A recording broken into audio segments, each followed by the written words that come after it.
for Nancy and Jack, the two oldest children, Charles and Marie. And on behalf of Mom and the whole family, I want to thank the Reverend Fathers, all our friends and family for all your support and love over the last couple of days, and a tremendous consolation to Mom and to all of us. Nancy and I want to share just a few thoughts with you about Dad.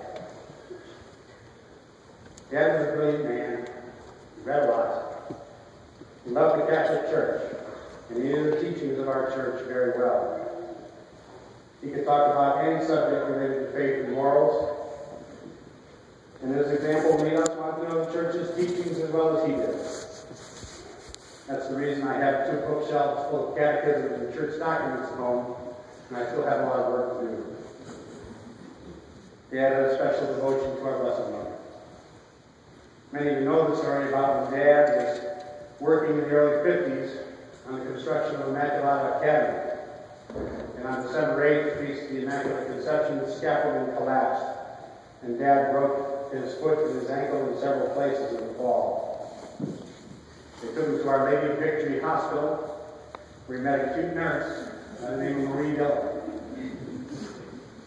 Immaculata, Immaculate Conception, Our Lady of Victory, Marie. Dad was convinced our Blessed Mother herself had arranged this meeting. His gratitude and his devotion to our Blessed Mother has not diminished over time. Mom, too, had a special love of our Blessed Mother, and it was contagious, and all of us caught it. You can see the effect they had on their children and their grandchildren in that beautiful version of Lady of Knock you just heard. And by the way, Dad's father was baptized at Knock in 1879, just 3 months after Mary appeared there. We all say the rosary with our families. Among our favorite songs are Hail, Holy Queen, enthroned above, and Immaculate Mary. And as any wonder, a fair number of his children and grandchildren were attracted to a university named in honor of Our Lady in Northern Indiana. Dad struggled with Alzheimer's the last few years. Or really, we struggled with Dad's Alzheimer's. In fact, Dad didn't really bother Dad at all. If we told Dad we'd come from Ohio or Michigan or Pennsylvania or somewhere in New York State to visit him, he said, "Aren't I lucky?" And if the grandchildren told him, "Hey, we're your grandchildren," he said, "Aren't I just a lucky grandfather?" If you gave him a sandwich or a pop, he'd think you were the most wonderful person on earth, and if you gave him a ride in the car, he was impressed with how well you knew your way around and what a great driver he was. If any of us told him he was the best, and whenever Mom told him she loved him more than anyone on earth, he just knew he was the luckiest guy ever.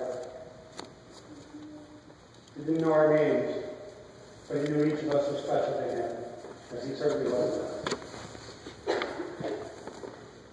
My dad was a great storyteller, and his next favorite story was the one Jack mentioned about how he met my mother. There was never one second of doubt in the minds of any of us that my mother was the most important person ever, and we had 2 choices. We could either respect my mother out of love, or we'd be doing what was referred to in one of my father's more colorful sayings. For anyone who needs a hint, the word shoe leather should come to mind. But the most important thing my dad did for us was to create an environment in which we always felt safe and secure. He was an outstanding example of what the former president of Notre Dame, Father Hesford, meant when he said, "The most important thing a father can do for his children is to love their mother." The love and respect he had for our mother extended to each and every one of us. There was never a moment of doubt that we were his treasure and that we could count on him no matter what we needed. In fact, I think he believed, despite sometimes great evidence to the contrary, that each and every one of us was simply perfect. The most visible example of this was the way he sat up at the kitchen table, reading until everyone was in for the night. even though it meant we were in big trouble if we got home late. Ask David how he feels about the expression, they threw the book at him. The stronger message was that he cared about each of us and wanted to make sure we were all safe before he went to bed. While he never made a big deal about it, my dad extended that same caring to the people around him. My dad's favorite part of being a lawyer was helping others. One thing he really enjoyed, for example, was helping his nephews start their own business.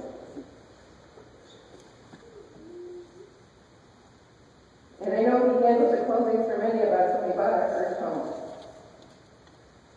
Although my dad was very good at getting or keeping people out of legal trouble, what made the biggest impression on me was the way he treated his clients.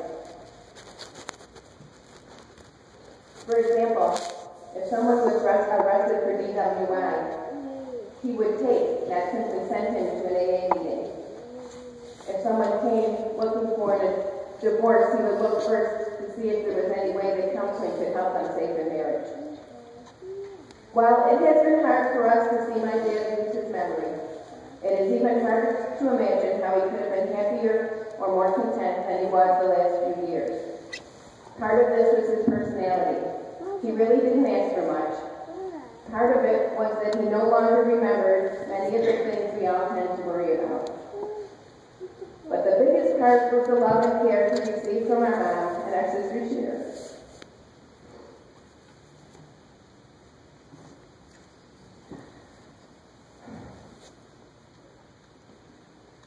Because of them, he really felt he had everything he could possibly need or want.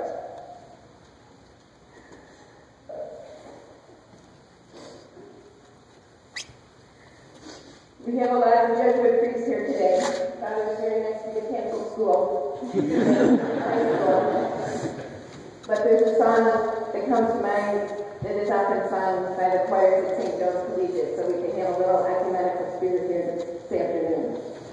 That song is based on St. Paul's letter to the Philippians, and it really captures my dad's legacy. Part of the song goes, "You can be sure that the Lord has his hand on you. Safe and secure, he will never abandon you. You are his treasure, and he finds his pleasure in you." We know that we were our Father's treasure, and that he is ours.